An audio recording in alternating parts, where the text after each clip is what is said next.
very cheap to go crazy. I want to talk about that real quick, because one thing that I have done at other panels, but I'd like to do here if I can for 3 minutes, is to go through fine. I've been pretty quiet for me.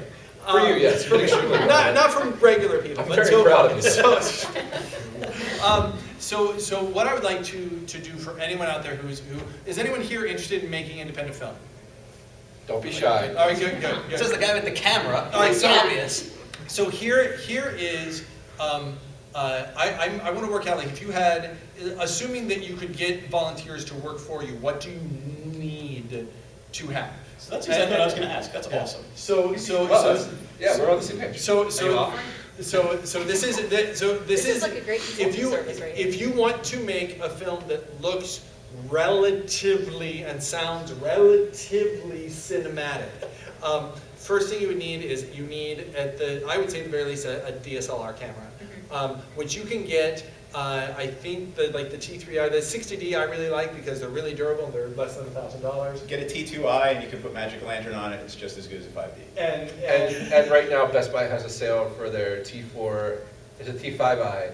It's $1,000, 2 lenses, a lens kit, and a tripod. And everybody that this is flying over your heads, I can guarantee you Canon. can tweet at these guys and they'll repeat themselves. So a DSLR camera, basically it means a camera with interchangeable lenses. It means other things, but that's kind of what you're looking at. So you need that. You need to spend at least $100 on a shotgun mic, which is essentially a really sensitive mic that's good for dialogue, that has a very small cone of what it picks up. So if I'm pointing at this gentleman right here in the hat, it's very directional. And he speaks, I'll get it. But if I'm off by a little, I'm not going to get it. What I'm not getting is the whole room. You need about a $50 boom to be able to hold. If your sound guy shows up and says, "Where's that stick thing? Do you have one of those stick things?" Fire him. Yeah. Hold on. And if you want to go really indie, a boom can literally be a mop handle or a broom handle As long as you gaffer tape. Everything together. You have to tape the cord because the cord moving will make sound inside the mic. I make some form of boom. This conversation is making the audio guy cringe inside. I'm saying bare minimum. Okay. Yeah. Your bare minimum is making me cringe. Okay, sorry, 4K. So, 4K. Hold on. So what you really want to do is take your iPhone out, put it on record, and duct tape it to the end of your broom. Exactly. Selfie sticks make that a lot easier. So beyond that, you're also going to want some kind of lighting.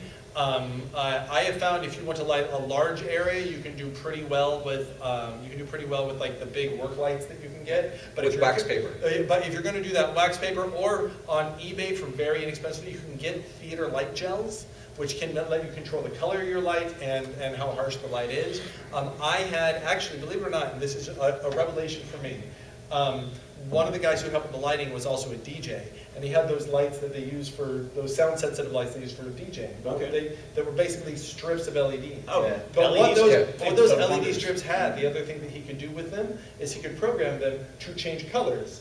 And so what we were able to do is we were able to do really kind of dynamic-looking lighting with 3 lights that were also very directional. But each one of those, he said, was about $300, and they were so incredibly versatile. So a filmmaking hack, and this is something we did on Brown Coats, you go to Home Depot at the beginning day of your filming, you buy your work lights, you take them, you make sure the box and everything is pristine, you use them, you put them back in the box, and you return them. The other thing that I found was incredibly helpful for me, I called not porno, Porto light is what I was calling, Porto light. And all it was is I took a microphone stand, and I got 2 powerful LEDs with wax paper over them that I connected the microphone stand so I could save my shot at any time, no matter where I was, no matter what was going on. There's always time when you're like, there's not enough light on the face. And it was very easy for me to just, at any point, put light on the face. And it was the saving grace and made me go 10 times faster.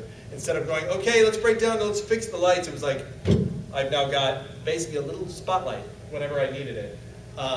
Everything I've just described, you're in for less than $2,000. You've got a fairly good picture, fairly good sound, you've got fairly good lighting. Well, and you can probably do it cheaper by looking for used stuff. So you can buy exactly what you described, let's say $2,000, hit eBay or hit Craigslist or hit other filmmakers are like, screw this, I'm getting out, or they're upgrading to better equipment. Yes. You know, so Yeah. he's upgrading. So he shot, let's say he shot a film using everything he just described, and it did really well, so he made some extra cash, or he had a good year doing whatever, and so he's going to buy a new camera.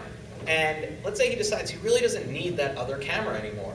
Well, now you can get it maybe cheaper, or borrow it from someone, or rent it from him. Maybe he's like, well, I don't want to sell it, but $25 a day, I'll let you use it, and you know, just sign this. If you break it, go buy it from me. Well, don't worry about Okay, tripods. We've talked about all this equipment, and it's probably making your head spin if you're not. Well, no, but I do so. think it's important to understand you don't need crazy levels of gear to do it. Yeah, I guess that's my point, is that Right, but what we haven't talked about is people. I mean, you can't do all this yourself, so who Unless you're doing a documentary. well, okay, yeah, You'll do better if you Alright, don't so- do it You're yourself. doing- So Yeah. just for Let's say feature, that. right? Yeah, so I'll add two things that in response, you can do much of it yourself. You can. So if you want to know how to do much of it yourself, two things you want to pay for. You want to pay for your subscription to Adobe Creative Cloud. Yes, $60 because a it's month. got everything that you need, and you want to pay for a subscription you can cancel anytime to lynda.com, lynda.com. You can go and on your own learn how to do Photoshop, After Effects, Premiere. yeah, Premiere.